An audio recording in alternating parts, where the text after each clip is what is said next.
안녕하십니까. 뉴스데스크 강원입니다. 김진아 양양군수의 주민 소환 투표가 보름가량 남은 가운데 투표 찬반 운동이 본격적으로 펼쳐지고 있습니다. 이와 관련해 김진아 양양군수가 선관위에 제출한 소명서를 통해 첫 번째 공식 입장이 나왔는데 정치적 책임을 묻는 주민 투표가 가혹하다고 밝혔습니다. 김영호 기자가 보도합니다. 구속 상태로 재판을 기다리고 있는 김진아 군수가 주민 소환 투표 절차에 따라 지난달 말 양양군 선거관리위원회에 소명서를 제출했습니다. 그동안 입장 표명을 하지 않았던 김 군수의 사실상 첫 번째 공식 입장입니다. 김 군수는 먼저 양양 군민들에게 송구스럽다며 책임을 회피할 생각은 없다고 강조했습니다. 부정 청탁을 받거나 청탁에 대하여 특혜를 주는 등 위법 행위를 한 적이 없으며 형사법적 절차에서 입증될 것이라 정치적 책임을 묻는 주민 소환제는 가혹하며 부당하다고 밝혔습니다. 김 군수는 주민투표와 관련된 투표 운동을 하지 않겠다고도 선관위에 의사를 전했습니다. 양양 군수 퇴진에 찬성하는 측은 활발한 투표 참여 운동을 벌이고 있습니다. 공식적인 투표 운동 일주일이 지나면서 거리 방송 차량을 동원해 양양 지역 곳곳을 순회하고 있습니다. 투표해야 합니다. 찬성이든 반대든 군수의 파렴치한 행동에 대해 주권자인 군민 각자의 판단을 해야 합니다. SNS를 활용한 투표 운동에서는 21일과 22일에 실시되는 사전 투표를 알리고 26일 본 투표 시간도 오후 8시까지 확대된 내용을 홍보하고 있습니다. 투표 운동을 하지 않겠다는 김 군수의 뜻과는 달리 주민 소환 투표에 반대하는 측에서도 문자 메시지를 발송했습니다. 공개된 문자 메시지에 따르면 이번 주민 투표가 정파적 이익과 사익으로 사전 모의된 것으로 추정된다며 주민 소환 투표를 부결시켜 양양 군수가 누명을 벗고 남은 임기를 마무리할 수 있도록 투표 불참을 홍보해달라는 내용이 담겼습니다. 한편 오는 14일에는 양양 군수 주민투표 임명부가 확정되는데 이후 유권자에게 투표 안내문이 발송될 예정입니다. MBC 뉴스 김영호입니다. 제22회 전국 장애인 동계체전이 내일 공식 개막하는 가운데 일부 종목은 먼저 시작됐습니다. 비장애인 경기와는 다른 매력을 가진 장애인들의 박진감 넘치는 경기는 오는 14일까지 이어집니다. 김인성 기자가 대회 현장을 다녀왔습니다. 딜리버리 스틱을 쓰고 IPA라 불리는 도우미의 도움을 받아 투구하는 선수들. 비장애인 컬링 경기에서 볼 수 있는 스위핑은 없지만 대신 매우 정교한 투구로 원하는 곳에 스톤을 보냅니다. 2026 밀라노 동계 패럴림픽에서 사상 처음으로 정식 종목으로 채택되기도 한 남녀 혼성의 휠체어 믹스더블 컬링인데 우리나라가 현재 세계 랭킹 1위여서 세계 최고 수준의 경기를 볼 수 있습니다. 이번 대회에는 내일까지 휠체어 믹스더블 컬링이 열리고 12일부터는 휠체어 컬링 종목이 열립니다. 2026년 밀라노 코르티나 동계 패럴림픽의 정식 종목으로 채택됐고 이에 따라서 지금 제22회 전국 동계 장애인 체육대회에서 밀라노에 나갈 선수단들이 겨루고 있는 슬레지에 앉은 선수들이 쉴 새 없이 퍽을 날립니다. 서지 않고 앉아서 한다는 차이가 있을 뿐 박진감만큼은 아이스하키와 다를 게 없습니다. 클럽 대회하고 뭐 그런 것보다 전국체전이 전국대회에서는 제일 큰 대회거든요. 그래서 여기를 초점을 두고 연습을 했기 때문에 하여튼 뭐 즐기다 가겠습니다. 이번 대회는 모두 7종목이 열리는데 강릉에선 컬링과 아이스하키 종목이 펼쳐지고 평창에서 스키 종목이 열립니다. 전국체전은 동하계 대회 모두 장애인 경기가 먼저 열리고 전국체전이 열리는데 이번 대회를 마친 뒤 18일부터 21일까지는 전국 동계체전이 이어집니다. 특히 올해부터 오는 2029년까지 5년간 전국 장애인 동계체전은 강원도에서 치러집니다. 5년간 강원 유치를 확정을 했습니다. 저희가 대회를 유치하게 된 이유는 2018 평창 동계올림픽을 추진하면서 인프라 구축이 다 되어 있고 대회 공식 개막식은 내일 오후 4시 강릉 라카이 샌드파인 리조트에서 진행되며 대회 모든 경기는 무료로 관람할 수 있습니다. MBC 뉴스 김인성입니다. 지난해 K리그1 첫 준우승을 차지한 강원FC의 개막전이 엿새 앞으로 다가왔습니다. 강원은 지난 시즌 리그에서 구단 중 가장 많은 골을 넣을 정도로 공격 축구의 진수를 선보였는데 올해도 화끈한 골잔치를 보여줄지 기대를 모읍니다. 이준호 기자가 취재했습니다. 강원FC 선수들이 상대가 주고받는 공을 빼앗는 훈련을 진행합니다. K리그 개막전을 앞두고 경남 남해에서 마무리 훈련에 나선 겁니다. 지난해 리그 준우승을 거둔 강원FC는 올해 아시아 챔피언스 리그 출전이 예정된 만큼 최근 잇따라 선수를 영입하며 지난해보다 두터운 선수단을 만들었습니다. 우선 최전방 공격진으로는 외국인 용병 코바체비치, 가브리엘, 지난해 7월 리그 데뷔골을 넣은 신의 진준서 등이 활약할 걸로 보입니다. 골 5개, 또 어시스트 5개 해서 공격 포인트 총 10개 올리고 싶은 게 제 목표입니다. 지난해 활약한 양민혁과 황문기가 빠진 측면 공격 자원은 국내외 선수들을 집중 영입했습니다.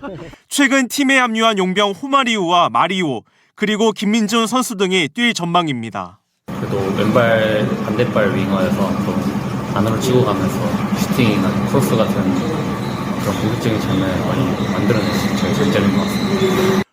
공격형 미드필더 중에는 지난 시즌에 13골과 6도움을 기록한 이상원이 활약을 이어가고 새로 영입한 강윤구 선수가 창의적인 패스를 최정방에 공급할 예정입니다. 또 수비형 미드필더로는 주장 김동현 선수가 전체 경기 흐름을 조율하고 이유영과 최한솔 등의 활약도 기대됩니다. 여기에다 수비진은 강투지, 이기혁, 신민아가 중앙에서 뛰고 베테랑 홍철과 윤일로 선수 등이 측면에서 뛸 것으로 보입니다. 강원FC의 정경호 신임 감독은 지난해 리그에서 가장 많은 골을 넣은 강한 공격 축구를 올해도 이어갈 예정입니다. 리그 준우승과 아시아 챔피언스 리그 진출권을 따낸 지난 시즌에 버금가는 좋은 성적을 거두는 게 목표입니다. 그런 세밀하고 공격적인 축구를 잘 준비하고 있고요. 조금은 변화가 있지만 강원FC만의 색깔을 가지고 우리가 준비한다고 하면은 충분히 좋은 경기력을 나타낼 수 있을 거라고 생각하고. 강원FC는 이번 주 일요일 오후 4시 반 대구FC와 첫 경기를 원정으로 치르고 뒤이어 23일엔 포항을 상대로 춘천 홈 개막전을 치를 예정입니다. MBC 뉴스 이준호입니다. 사교육에 밀린 공교육을 살리기 위해 강원도 교육청이 스스로 공부하는 학교 만들기 사업을 시작한 지 올해 3년을 맞았습니다. 이제는 고등학교를 넘어 중학교까지 동참하기 시작했는데요. 겨울방학 동안 예비 중학생들이 학원이 아닌 학교에서 미리 공부하는 이음 학교가 춘천의 한 중학교에서 처음 시작됐습니다. 김도균 기자입니다. 겨울방학 기간 춘천의 한 중학교. 앳된 얼굴의 학생들이 문제풀이에 열중합니다. 입학을 앞둔 예비 중학생들입니다. 초등학교에서 중학교로 올라오는 전환기 학생을 위한 이음 교육이 강원도에서 처음 시작됐습니다. 선생님과 친구들과 먼저 알 수 있겠다 해서 왔어요. 중학교 공부도 예습할 수 있고 친구와 함께 시간을 보낼 수 있어 출석률이 90%를 웃돌고 있습니다. 앞으로 또 있으면은 방학을 더 효율적으로 쓸 수 있으니까 나오면 좋을 것 같아요. 공교육에 공백이 생기는 시기에 학원 대신 학교에서 공부를 이어갈 수 있다 보니 학부모들의 호응도 높습니다. 신입생이 반 정도 이상이 참여하고 있습니다. 초등학교 6학년 과정을 점검하고 중학교 1학년 과정을 맛볼 수 있는 맛보기죠. 이 같은 이음 교육을 비롯한 강원도 교육청의 스스로 공부하는 학교 만들기는 올해로 3년 차를 맞았습니다. 학력 향상을 위한 대표 정책이기도 하지만 사교육 의존도와 비용 부담을 덜어주기 위한 목적도 있습니다. 기초학력에 도달했는지를 평가하는 것부터 학습에 어려움을 겪는 학생들에게 맞춤형 프로그램을 제공하는 것까지 모두 공교육 안에서 해결하겠다는 겁니다. 올해는 특히 중학생들을 위한 학습 역량 코칭과 자기주도 학습 지원을 강화합니다. 우리 아이들이 맞춤형으로 공교육에서 충분한 지원을 받을 수 있는 이런 시스템이 마련되어 있는데도 모르고 계시는 부모님들이 아직 계실 거거든요. 강원도 교육청은 지난해 참여 학교가 83%에 그쳤던 중학교 참여율을 올해 90% 이상으로 끌어올릴 계획입니다.